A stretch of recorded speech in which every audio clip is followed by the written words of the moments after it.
how can you mechanize mathematics? What can you do with it? Those lessons were first approached in largely the 18th century and by people doing work by hand. Very, very quickly, people started asking, what can you do with machines? Hi, I'm David Alan Grier. I am currently a writer and author on issues of technology and industry and things of that sort. I am the author of the book When Computers Were Human, and also the book Crowdsourcing for Dummies, among others.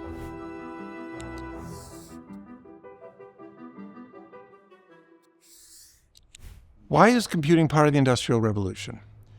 The Industrial Revolution is about systematizing production. And it's about producing goods of uniform quality, if not uniform design, at the lowest possible cost for the largest possible market. If you want a date that's easy to remember and just nails things down, you go with 1776. And that's useful for my purpose as a writer, because that's also the year that Adam Smith's The Wealth of Nations is published. And the start of that book is about the description of industrial processes, how we came to them, and how we used them to start building uniform products that would have large markets, that would increase the wealth of nations. And those first chapters deal with the division of labor, the specializations of tasks, and the systematization of work. That book was highly influential, not only in the industrial group, particularly, in London, in the cotton producing and in the pottery producing fields in northern London, but also amongst the scientific crowd, because they also had things that were large problems that needed systematic approaches. Astronomy was the first. We had used astronomy for navigation, but there was a question of what was out there and how did things behave that was being addressed by people purchasing telescopes or financing telescopes, and then setting up a staff to collect observations. And they would, night after night, go to the observatory and map the heavens. And in the process of mapping the heavens, it doesn't take long to realize the data problem they generated. Suppose it takes a minute or two a night to get one star located. Okay, that means you can get a couple hundred, maybe even low thousands of stars a night. But the figures that you record depend upon the hour of the day, which direction the Earth is facing, or your telescope is facing, and the time of year, where the Earth is in its orbit. You'll get different measurements of the stars at different times of year. That means you create a massive pile of data that needs to be reduced to absolute coordinates, to a location somewhere fixed in space. That requires a lot of work and a lot of arithmetic. And it required these observatories, which could do the recording with a staff of 2 or 3 astronomers, to have a large group of people to help them reduce these data points to something that was absolute so they could start fitting them into their map of the heavens. That was a repetitive job. There was a lot of it. And the issue that they all faced was, how can you do it for the least amount of money? Part of what we think of as high-tech and computing and programming is also the task of systemization, of regularization, of taking a complex thing that could be done many different ways and putting it in a form that can be marched through in a fixed series of steps. At base, no one really needs to know the return date of Halley's comet. There are certain few scientists for whom it helps explain the universe. But it's mostly just a reminder that this object has been seen every 75 or so years throughout history and has been recorded as such. But at the end of the 17th century, a group of French astronomers, knowing that it was coming, asked, could we figure it out? It was a test of the science that had been developing before them, of the theories of people like Copernicus and Galileo. And the question was, could they get a date? Could they get the date that was closest to the sun? And could they do it mathematically? And that's actually a tough problem at some level even now, although we have all the programs to do it. because it involves the location of several big objects and needing to move them through space while you're tracking the comet around the solar system. And what they did was divide the labor. And that becomes a key theme in computing, a theme that was worked out by human beings and relatively modest mechanical devices before we started putting electronics to it and rushing off into programs and artificial intelligence and all the rest. We worked out the problems of computing because it was divided labor. And for that first return of Halley's comet, they had two people working on the location, first of the Earth and second of Jupiter, because Jupiter is a major influence on the motion in the solar system. And then another astronomer tracked the comet, which is pretty small and has little impact in terms of moving other things around in its orbit. And they figured out how to do that and do that repeatedly and in a way that they could double-check their work. And that's sort of another one of the themes, that it's not just the brilliant insight, it's not just the algorithms, it's figuring out how to find mistakes, how to find misadditions, miscalculations, and even misapprehensions, misunderstandings of what's going on. That process, which took about a month, really set the stage for the things that were to come. In particular, it set the stage for the nautical almanacs. As I said, you and I have lived all of our lives without knowing the next return date for Halley's comet. And our lives will go on. And when it comes, it'll be a big party, and I hope it's better seen than the last time when it came in the 80s. But it's just a party. It's just watching an odometer flip. The bigger problems, the things that involve production in terms of our living our lives, of feeding ourselves, clothing ourselves, providing shelter, we need to produce goods and services. And the key thing that was involved there was trade and ocean-going vessels and knowing where they are. Once you're out of sight of land, how do you know where you are? The ancient astronomers, pre-17th century, had a lot of various methods that were somewhat ad hoc that sort of involved, this is spring, we know this star is over our destination, we go out, we point the ship at the star, and we pray that we get there. They didn't know where they were on the Earth's globe, and that required an understanding of how to compute longitude and latitude. And latitude is fairly easy to get, at least in the northern hemisphere. Longitude is a lot harder, and it requires knowing where stars are relative to a fixed point on Earth. And that knowledge you have to codify in a book, and you have to do it multiple years in advance because you give these books to captains and turn them loose across the oceans, far away from wherever that fixed point might be, which in the early days of explorations were one of 3 points: London, Amsterdam, or Paris. To produce those books accurately, you needed a system. You needed a system that allowed you both to do the calculations and then undo them in a way that was different. Because one of the very early pioneers of calculation, Charles Babbage, discovered what he called Babbage's rule, which is two calculations done the same way by different people will tend to make the same errors. There seems to be, in the process of hand calculation, mistakes that trip up everybody. Not all the time, but there's a tendency that if one person makes this mistake, the next person will make it. So you need to approach the problem in a different way, and in particular, in a different way that exposes errors. And that was thrashed out in the late 18th century in the Nautical Almanac in London and in a comparable publication in Paris. They figured out not only how to divide, because there were multiple objects they wanted to get the locations of. So they divided that amongst a variety of people. And then ways of undoing those calculations in a form that exposed the errors. And that was a key innovation on their part.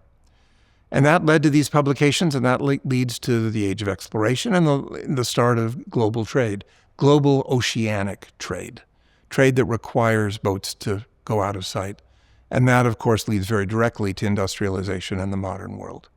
Same was true with surveying. In the United States, there was, by the early 19th century, there's the problem of figuring out where the United States actually is. What are its bounds? What are its limits? And that involves surveying first the coasts and then moving in. And that again required, they used nautical almanacs again to figure out the locations of places. But a great deal of calculation because you're basically laying down across the earth a bunch of triangles. And you can figure out where two of the corners of the triangle are, and from those two corners, you can get to the third, and then from that third, that gives you a new triangle, and you can keep marching off across the land. That, particularly when they got to California, proved to be a hard thing to do, that it was very difficult to get all the calculations you needed to get that vast space well surveyed. And in particular, that was needed because you had a bunch of people who thought they owned land there somewhere. And by thinking that they owned land, they had to know where it was. They couldn't say from this rock to that mountain to that tree. They had to have more exact points. And the treaties that shaped the West and shaped the United States basically required the new states to figure out land ownership and the location of land. And so they all faced this same problem of how do you take large amounts of data and process it. And that required them to think industrially, to think how the two pieces went together.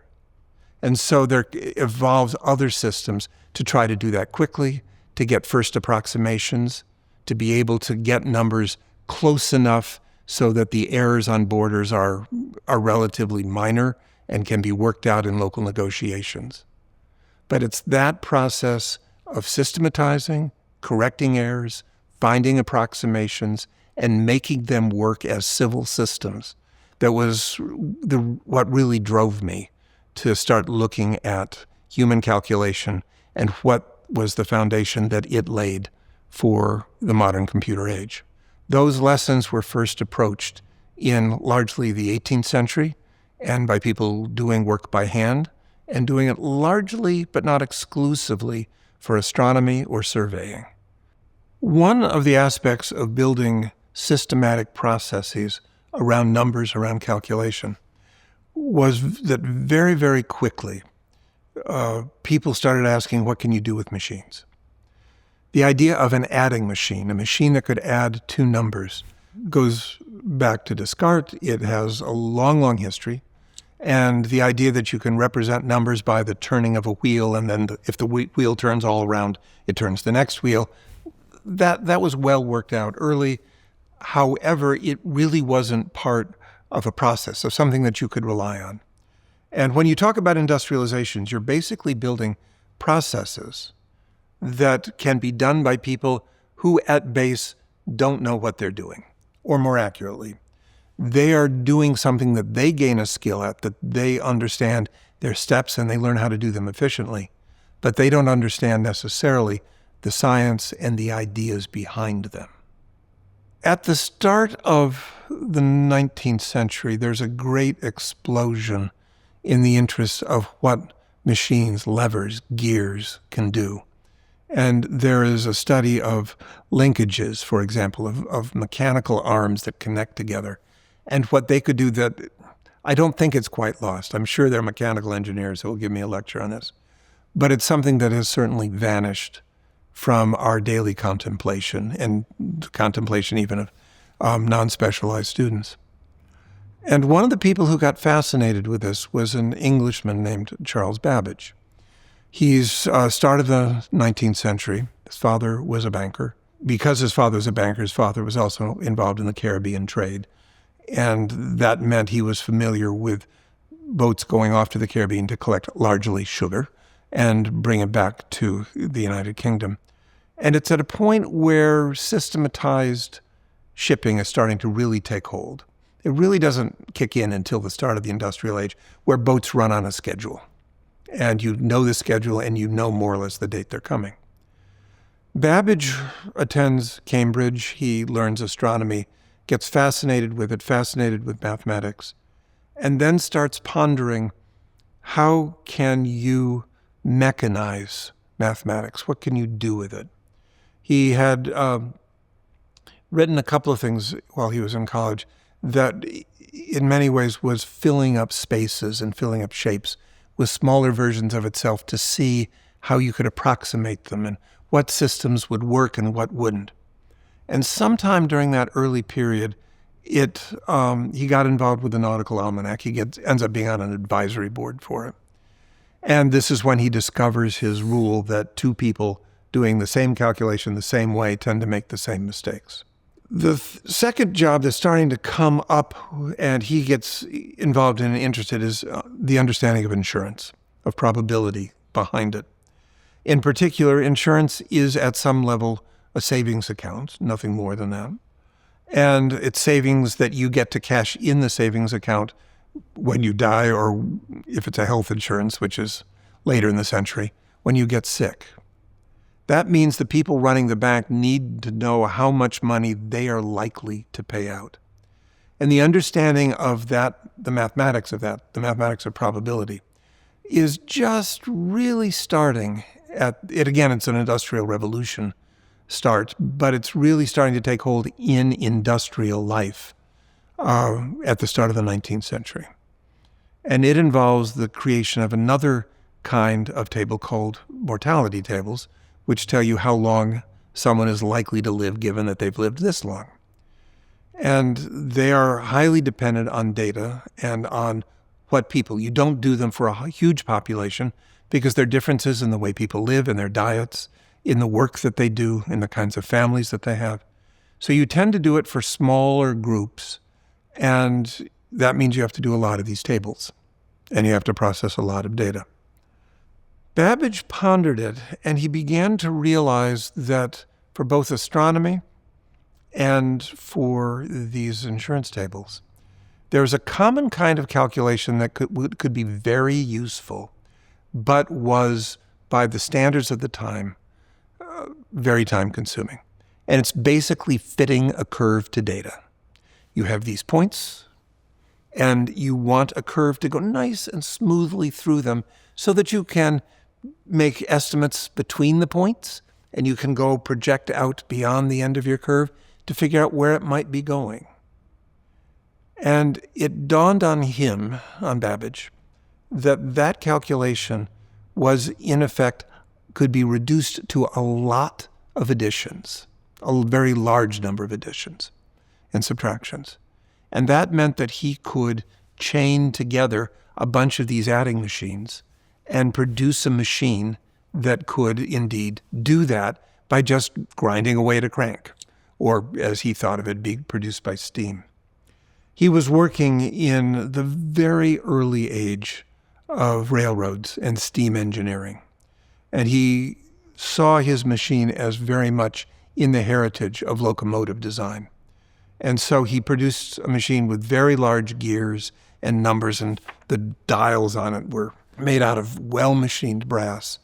And the process was probably beyond the engineering ability of his time. His lead engineer pushed British engineering substantially and advanced it, both working for Babbage and later. And it was also probably the wrong concept to build from. Machines are very often done as metaphors. We build a machine to do something like this. And Babbage was building a machine to do calculations like a railroad engine. And railroad engines were not completely safe and secure then. And they were still learning a great deal about how to build them. Babbage never got his working. He built a number of models. He built several that demonstrated the proof of concept.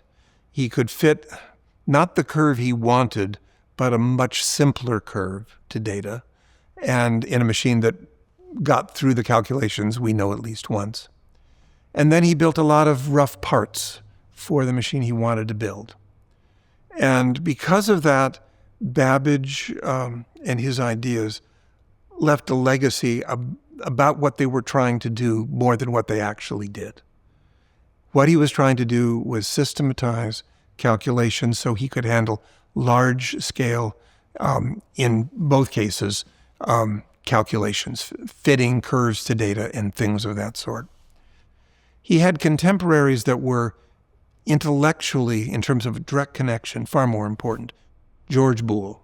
George Boole wrote a book called On the Laws of Thought. We now know those laws of thought as Boolean algebra, which is the fundamental tool underlying all of the analyses that design electronic circuits and computers. That connection has been well known and understood forever. Babbage vanished for a bit, and also the exact intellectual connection is not as clear unless you look at the systemization, the building of an industrial process, the work to lessen the cost of computing, and to move it into a bigger environment. In that sense, he had a tremendous impact and remains an important figure to this day. Almost 30, 40 years after Babbage did it, a Swedish father and son built one of these machines using Babbage's idea, and built it, and it was fully functional using clock technology. And clocks are much smaller, they're much easier to work with at that scale, they require less energy, and there were lots of standardized parts they could borrow from. In particular, escapement clocks, which were the dominant technology until not that long ago, have an important role in science writ large and in computing specifically. Clocks were one of the first sophisticated technologies that had wide distribution in the 18th century. The escapement clocks with a pendulum with a little gear and a little thing that goes click-clock, click-clock, tick-tock, tick-tock, tick-tock, were a technology that were novel. They were often packaged in ways that made them, in effect, a luxury item, something that the rich would have. But very quickly they became common, and they allowed industrialization, for example, by setting times when a factory would be open. You don't need a clock if you're running a farm necessarily.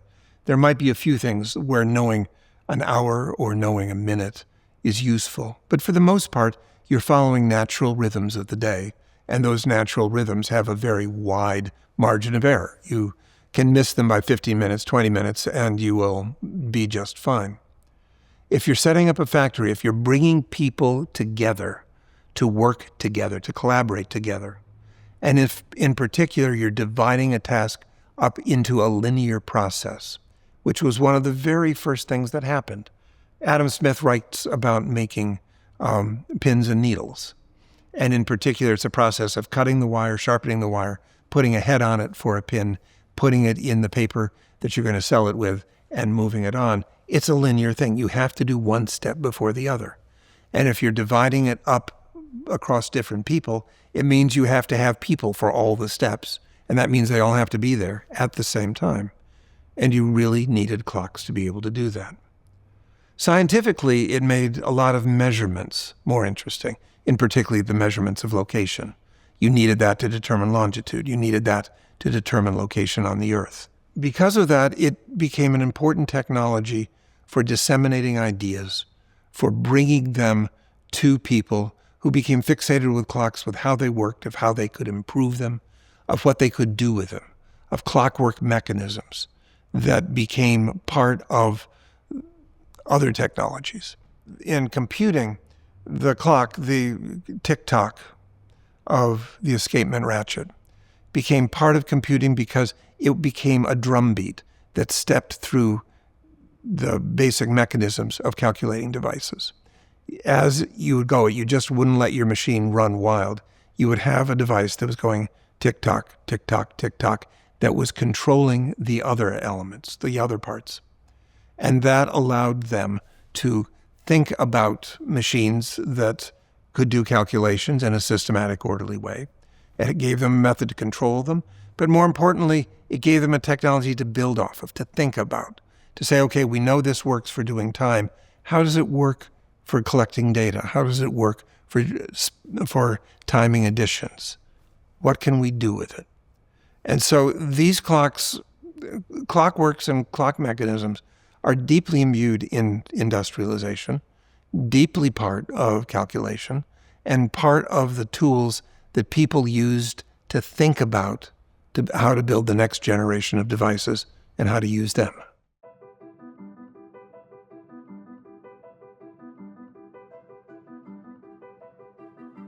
Want to support the channel? Join the Big Think members community where you get access to videos early, ad-free.